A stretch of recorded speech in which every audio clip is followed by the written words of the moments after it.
Assalamualaikum warahmatullahi wabarakatuh.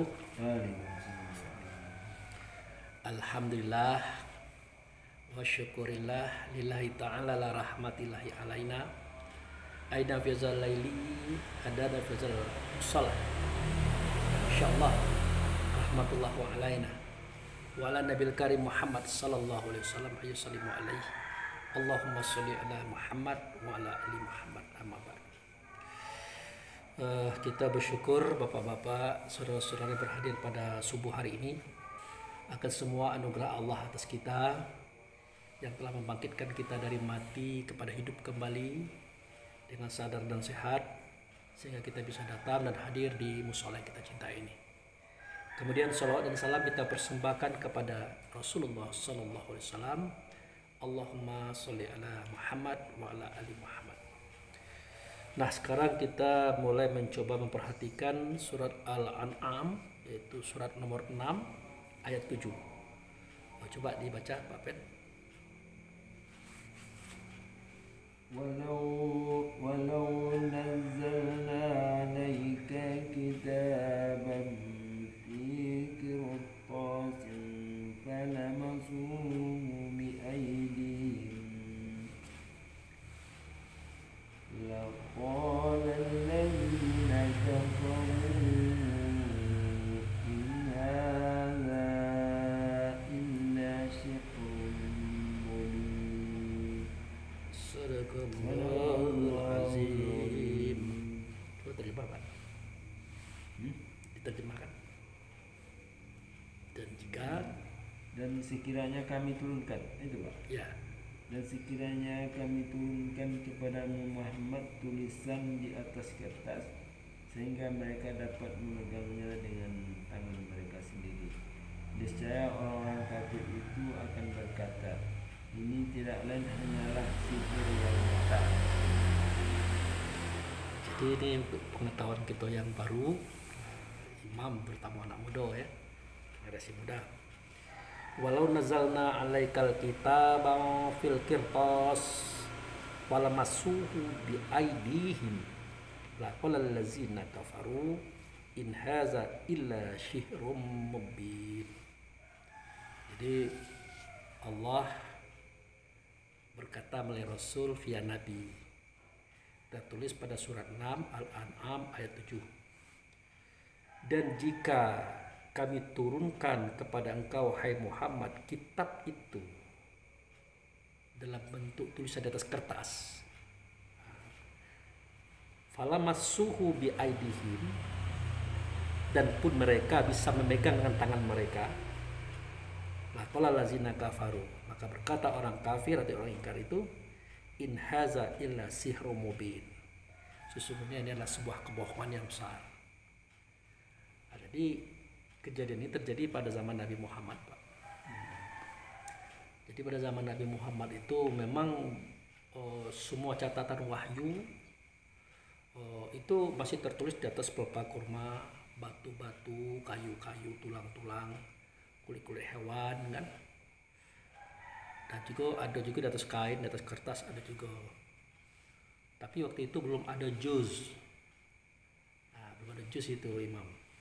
Belum ada nama surat dan belum ada ayat. Artinya ya lepas. Ketika Rasul menyampaikan informasi Allah kepada kaum melalui Nabi, itu dicatat lepas.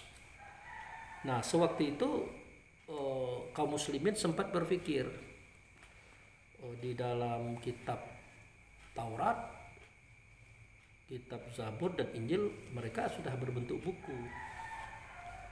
Nah, ini kenapa kita tidak seperti itu gitu. Jadi dijawab oleh Allah melalui Rasul via Nabi. Nah, kalau seandainya kitab itu diturunkan dalam bentuk tulisan, kemudian ada bukunya, orang-orang Yahudi, orang-orang Nasrani, orang-orang Majusi, orang-orang yang mengingkari Allah dan Rasul saat itu, mereka tidak percaya. Bahkan itu mereka mengatakan ini adalah sebuah kebohongan yang besar. Nah, kenapa mereka berbicara seperti itu? Mereka tahu Ya, mereka tahu seperti yang dituliskan di dalam surah Al-Baqarah juga, allazina utul kitab ya'rifunahu kama ya'rifu abna'ahum. Orang ahli kitab itu Yahudi Nasrani itu dia tahu persis siapa Muhammad ini. Pengetahuan mereka tentang Muhammad ini melebihi pengetahuan mereka terhadap anak-anak mereka aja itu. Nah, jadi Muhammad di sini bukan Muhammad Nabi yang dimaksud, tapi Muhammad Rasulullah. Muhammad sifat Allah, Muhammad wujud serta Allah, Muhammad yang diutus. Beliau ini nanti akan ada dalam tubuh Nabi Muhammad. Nah itu. Kalau kita adalah roh kan, roh kita kan, Nabi Muhammad itu rohnya itu Rasul. Nah, itulah makanya kenapa Rasul itu menyampaikan suara kata Allah melalui Nabi Muhammad. Kenapa dia tahu kisah dulu, sehingga diceritakan di dalam kitab Quran ada cerita itu, tahu kisah sekarang dan tahu kisah yang akan datang. Karena Allah menyampaikan suara kata melalui Rasul, Rasul melalui Nabi. Maka itu tidak aneh. Tapi yang aneh adalah seketika Nabi Muhammad itu punya kitab seperti ini di zaman itu ya, aneh. Nah, kalau orang Yahudi, orang Nasrani ya wajar mereka punya kitab karena sudah selesai urusannya itu, sudah selesai. Artinya sama dengan kita sekarang, ada kitab ini sudah selesai. Cuman dijelaskan kembali oleh Allah dan Rasul bahwa yang dimaksud dengan kitab itu adalah Muhammad itu sendiri. Nah, itu. Jadi mereka tahu bahwa kitab itu Muhammad itu sendiri. Quran juga Muhammad itu sendiri. Ayat juga Muhammad itu sendiri. Nah, itu. Ingat Muhammad di sini bukan Muhammad Nabi. Ingat ya? Nah, itu. Nah, bagaimana perincian dan uraiannya Pak Wu biar komplit? Balik ke alif lam mim. Al-Baqarah ayat 1 itu. Alif lam mim. Nah, itu. Jadi alif lam itu adalah simbol daripada nama Allah. Mim itulah Muhammad. Ternyata dalam kajian ini disebutkan bahwa yang kitab itu adalah Allah. Nah, itu. Kenapa dikatakan Allah? Karena Allah menyimpan rahasia awal, rahasia akhir, rahasia zahir, rahasia batin. Nah, rahasia ini akan dibuka, akan dijelaskan, akan diterangkan kepada kaum dan umat. Makanya semua itu diturunlah kepada Muhammad. Ingat, Muhammad Rasulullah bukan Muhammad Nabi. Jadi yang awal, yang akhir, yang zahir, yang batin sekarang sudah berada pada Muhammad Rasul, siap diturunkan kepada kaum melalui Muhammad Nabi. Nah, begitu rakyat itu. Makanya bunyinya alif lam mim zalikal kitabu la raiba fihi hudalil muttaqin. Sedemikian itu kitab tidak ada keraguan padanya, petunjuk bagi orang bertakwa. Nah, orang bertakwa juga dijelaskan juga di ayat itu.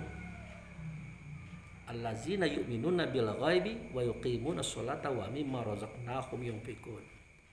Orang bertakwa itu adalah orang yang beriman, berkeyakinan kepada yang gaib. Siapa itu gaib? Alif lam. Gaib alif lam itu Allah tadi kan. Nyata dia pada mim. Muhammad gaib juga. Lalu bagaimana orang bertakwa ini bisa mengenal Allah dan Muhammad bahwa dia gaib? Karena orang bertakwa itu gaib juga. Mana dionya orang bertakwa itu Pak Abu? Orang bertakwa itulah roh kita masing-masing. Roh kita ini orang bertakwa Pak Ben. Roh Pak Ben, roh Imam, roh Pak Abu itu orang bertakwa. Makanya dikatakan oleh Allah dan Rasul melalui kitab tadi, innaha min taqwa qulub. Sesungguhnya dia itu adalah yang bertakwa, ada dalam hati. Dia menunjukkan pada roh tadi adalah dalam hati.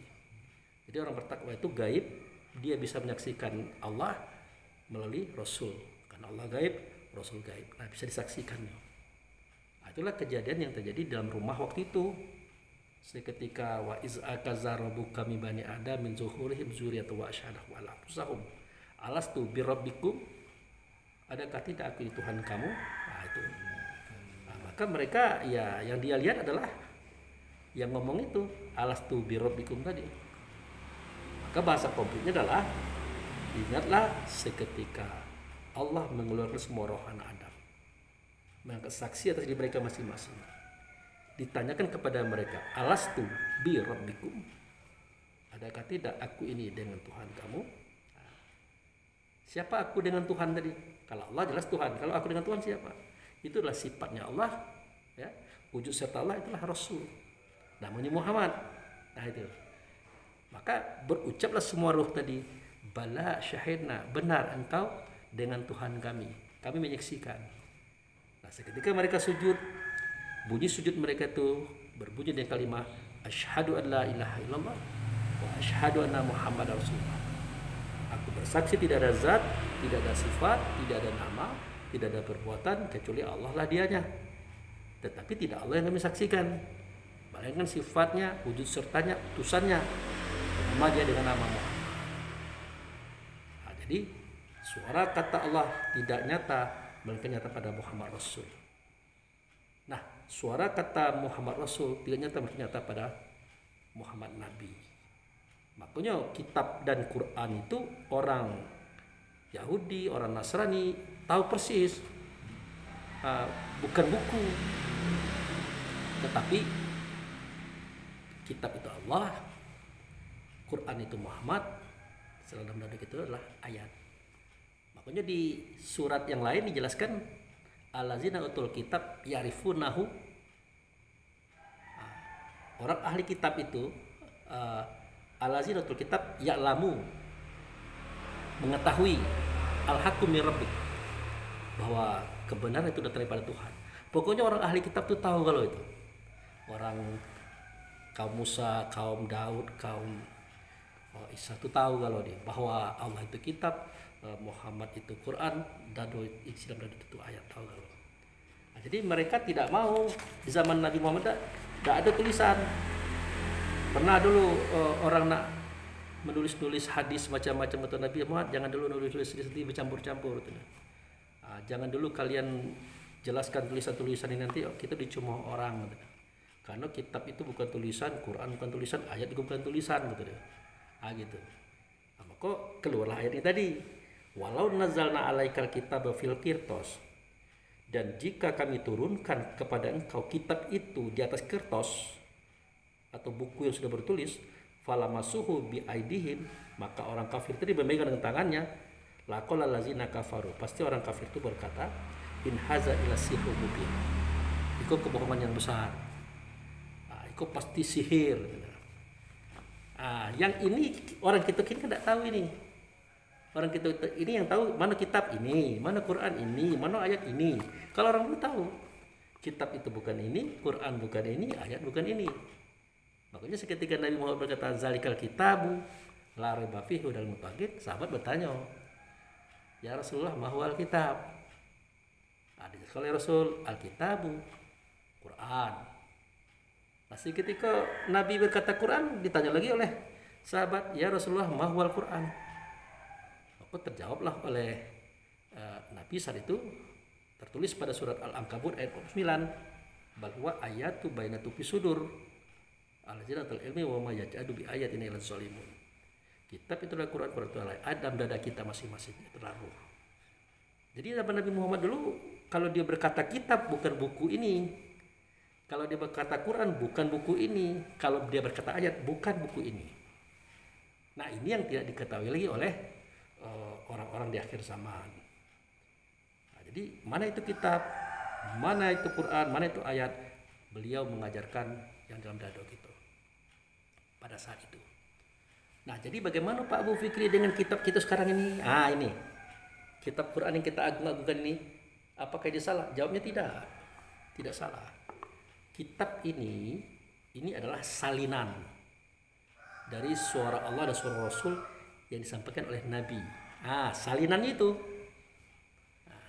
Jadi antara salinan kitab dan Quran dengan kitab dan Quran itu sendiri berbeda. Itu salinan. Nah kemudian seketika Nabi masih hidup, Nabi tidak membuat juz. Tidak ada Nabi bikin juz, nama surat, ayat, tidak ada. Yang membuat itu, yang membuat itu adalah sahabat di era Abu Bakar As-Siddiq. hal ini pun terpicu dari perang Yamamah, peperangan Abu Bakar bersama para sahabat kaum muslimin dengan para kaum murtadin, ya, para nabi-nabi palsu. Nah, waktu itu terjadilah peperangan yang hebat, gugur 70 orang yang hafiz wahyu. Gugur. Nah, itu yang hafiz wahyu 70, yang lainnya masih banyak yang bukan hafiz, gugur pada saat itu. Nah, oleh Ali bin Abi Thalib dikatakan kepada Umar, kejadian di Yamamah itu, di perang antara kita dengan nabi palsu itu sangat mengerikan, sangat berbahaya. Padahal waktu itu yang berperang itu antara muslim dengan muslim itu. Satu muslim yang taat, satu muslim yang sudah mulai murtad dan munafik. Nah, jadi bagaimana Ali maksudmu? Kata Ali, ya bagaimana kira-kira kalau kumpulan daripada catatan wahyu itu kita klasifikasikan, kita buat juznya, nama suratnya, ayatnya.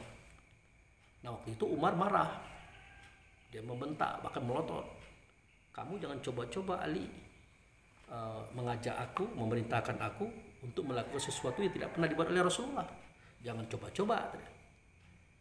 Ya kata Ali, ya gimana Mar? Kalau kita kan enak baru kemarin bertemu dengan Rasulullah, kita masih dapat informasi dari beliau secara sahih, bahkan lebih sahih kita sudah dapat. Dan persoalan hidup kita tidak terlalu rumit, tidak terlalu banyak. Tapi besok lusa dan tahun ke tahun, bahkan abad ke abad, bahkan nanti di akhir zaman, persoalan masyarakat banyak, persoalan kaum berat. Nah, bagaimana mereka menyelesaikan persoalan itu kalau dalil sudah tidak ada lagi, dasar berpikir sudah tidak ada lagi.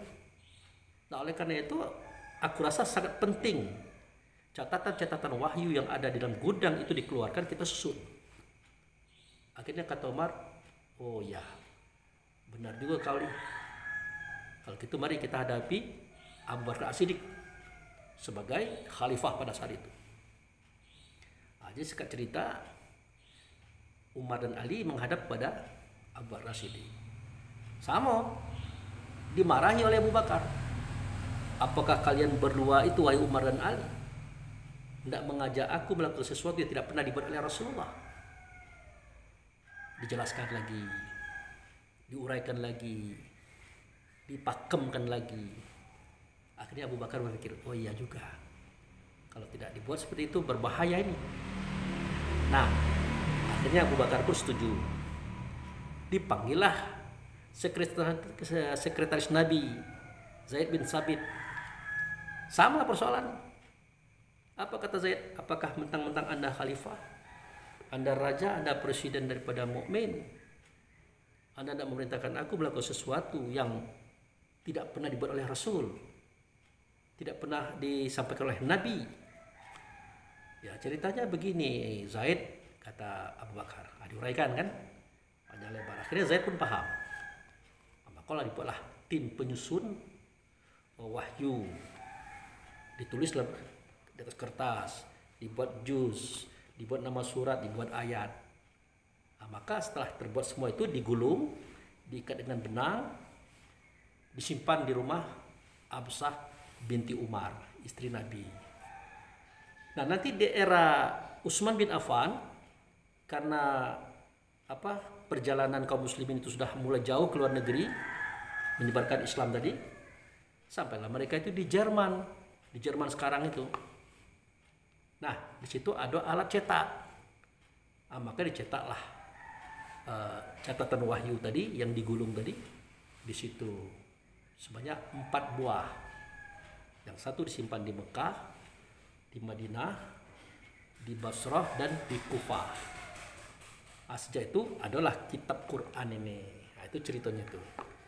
Nah, jadi seandainya hari ini kita tidak tahu sejarah itu, kita akan ditertawakan oleh mereka para ahli kitab. Karena sebenarnya kitab itu, Quran itu, ayat itu bukan dalam bentuk tulisan, tapi dia adalah menjelaskan siapa Allah, siapa Rasul, siapa diri kita. Ayat diajarkan oleh Allah dan Rasul pada saat itu adalah persoalan yang seperti itu. Begitu. Nah, itu sebagai pengetahuan untuk kita hari ini. Kemudian berbicara lagi kita tentang apa? Bid'ah. Nah, itu. Sekarang kan sering dikatakan tuh sesuatu yang tidak pernah dibuat oleh Nabi itu bid'ah. Nah, jadi sampai-sampai ada hadis Nabi yang diangkat-angkat oleh masyarakat umum. Apa bunyinya? Al bid'atu dolalah finari. Nah, itu. Sesungguhnya melakukan sesuatu perbuatan yang bukan dibuat oleh Nabi itu bid'ah. Nah, bid'ah itu sesat. Orang sesat pasti di neraka tempatnya. Nah, maka kalau kita kembalikan kepada kisah tadi, maka bid'ah yang paling besar itu ya penyusunan catatan wahyu tadi. Seperti juz, nama surat ayat. Karena Nabi tidak pernah melakukan itu. Nah, tetapi setelah kita telusuri lagi, ternyata bahasa al-bid'atu dolalah adalah finnari itu tepat. Sangat lurus. Apa itu? Bid'ah itu adalah sesat. Yang sesat itu pasti di neraka. Nah, pertanyaannya, apakah menyusun kumpulan-kumpulan catatan wahyu tadi, dibuat juz, dibuat nama surat ayat, kemudian dijadikan lembaran-lembaran, akhirnya dibuat jadi kitab, itu suatu hal yang sesat? Ternyata tidak. Dia bermanfaat dari zaman Nabi, zaman sahabat, tabi'in, tabi'in hingga kita hari ini. Maka dia tidak bisa dikatakan bid'ah atau sesat. Dan ada pula yang muncul bid'ah itu ada dua, ada bid'ah yang baik, ada bid'ah yang tidak baik. Nah, kalau bid'ah itu tidak pernah baik, bid'ah itu tetap tidak baik sampai kapanpun. Kenapa? Al bid'atu dolalah adalah finari. Yang bid'ah itu yang sesat-sesat itu. Yang sesat itu pasti neraka tempatnya. Jadi tidak ada bid'ah yang baik. Setiap bid'ah itu pasti buruk itulah. Gitu. Nah, makanya apa yang kita lakukan yang tidak dibuat oleh zaman apa yang kita buat hari ini yang tidak dibuat oleh Nabi dan sahabat pada saat itu, selama itu baik dan benar bermanfaat, maka itu tidak bisa dikatakan bid'ah. Nah, itu. Makanya kitab Quran ini, kitab hadis ini hanya sebagai dasar berfikirnya kaum dan umat akhir zaman yang dikembangkan, maka berkembanglah dia menjadi berbagai macam ilmu dan pengetahuan, ya, termasuk ilmu sosial, budaya, ekonomi, politik, filsafat, bahkan ada pengetahuan matematik sampai ke tingkat komputer, sampai ke tingkat yang lain dari itu. Terjadilah sistem transfer uang. Kalau dulu kan transfer uang kan di kantor pos, Pak, namanya wesel. Jadi transfer uang melalui ATM. Nah, sekarang ada lagi transfer uang melalui SSM banking, melalui HP. Nah, semua itu adalah teknologi yang dikembangkan dari pola pikir Quran dan hadis dan tidak pernah terjadi di zaman Nabi. Nah, kalau kita katakan itu adalah bid'ah yang baik, maka keliru kita memahami. Jadi apa itu namanya? Ya bukan bid'ah. Sebuah teknologi kerohanian yang ditumbuh kembangkan berdasarkan nalar kita, usaha kita untuk merenungkan sesuatu sehingga sesuatu itu bisa bermanfaat. Nah, jadi kembali kita kepada ayat tadi, bahwa jangan pernah kita berkata bahwa di zaman Nabi Muhammad itu sudah ada kitab Quran, sudah ada juz, sudah ada nama surat, sudah ada ayat. Jangan pernah berkata seperti itu karena sejarahnya tidak ada seperti itu. Nah, kalau itu ada, tentu orang-orang kaum Musa, kaum Daud, kaum Isa yang sudah ingkar tadi, ya mereka menolak. Karena mereka tahu kitab itu apa, Quran itu apa, ayat itu apa.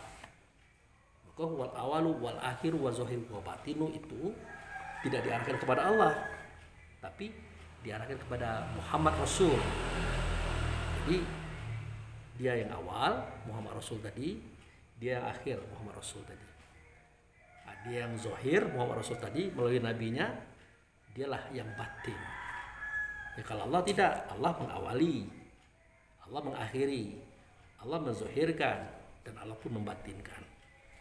Nah, itulah kira-kira gambaran tentang pengajian kita pagi hari ini. Kita tingkatkan akal fikir kita, pemahaman kita terhadap ilmu Islam ini. Jangan sampai nanti kita dicemooh orang,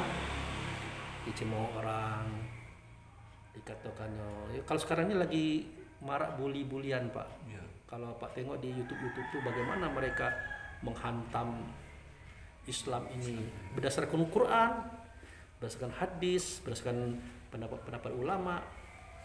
Itu kemarin rame-rame waktu Isra wal Mi'raj itu dicemooh habis itu. Nah, dikatakan pula apa Maha Suci Allah perjalanan Muhammad dari Masjidil Haram. Kapan ada Masjidil Haram mah? Diejek gitu. Kapan? Pada saat itu belum ada masjid. Bahkan waktu itu sholat baru mulai. Ini tidak benar ini kitab Quran. Nah, ya, sampai ke situ akhirnya. Dikatakan belum Masjidil Aqsa. Di zaman Muhammad tidak ada Masjidil Aqsa. Hanya dibangun di zaman Umar. Apakah wahyu itu turun di zaman Umar setelah Muhammad meninggal? Nah, jadi tidak benar Islam ini, nah macam-macam. Itu akibat apa? Akibat kita tidak berpikir bagaimana memahami secara dalam kitab Quran ini. Jadi kita kembali membacakan ayat tadi, walau nazzalna alaikal kitaba fil qirtos, dan jika kami turunkan kepada engkau hai Muhammad Nabi kitab di atas kertas, falamassuhu biaidihim, maka mereka bisa memegang dengan tangan mereka sendiri. Laqala lazina kafar, pasti orang-orang kafir itu berkata, in haza illa sihrun mubin. Ini adalah sebuah kebohongan yang nyata, sihir yang nyata. Kenapa? Karena mereka itu tahu persis persoalannya. Siapa kitab, siapa Quran, siapa ayat. Makanya sekali lagi kita bacakan, allazina utul kitab ya'rifunahu kama ya'rifu abna'ahum. Orang ahli kitab itu yang Tauratan, yang Zaburan, yang Injilan, tahu persis siapa Muhammad itu. Tapi Muhammad di sini bukan Muhammad Nabi. Muhammad sifat Allah, Muhammad wujud serta Allah yang ada dia dalam dada Muhammad Nabi, itu Muhammad bin Abdullah. Mereka tahu persis. Sehingga ya kitab, Quran ya Quran, ayat ya ayat. Itu kata mereka. Jadi itu saja dulu kajian kita pada pagi hari ini. Semoga bermanfaat, semoga jadi bekal ilmu. Kedepannya jika kita diskusi tentang kitab Quran, kita sudah paham kitab Quran itu ya harus dijelaskan dulu mana itu kitab, mana itu Quran, mana itu ayat. Kalau kitab itu adalah Allah, padanya tersimpan awal dan akhir, zahir dan batin. Nah ini harus diketahui oleh umat supaya tahu, maka diturunkanlah ini kepada Rasul. Nah, ya Muhammad Rasul kan. Pada Muhammad Rasul kita dengarkan suara Allah, kata Allah. Awal Allah, akhir Allah, zahir Allah, batin Allah. Dan ini pun tidak nyata, makanya Muhammad Rasul diberi tubuh namanya Muhammad Nabi.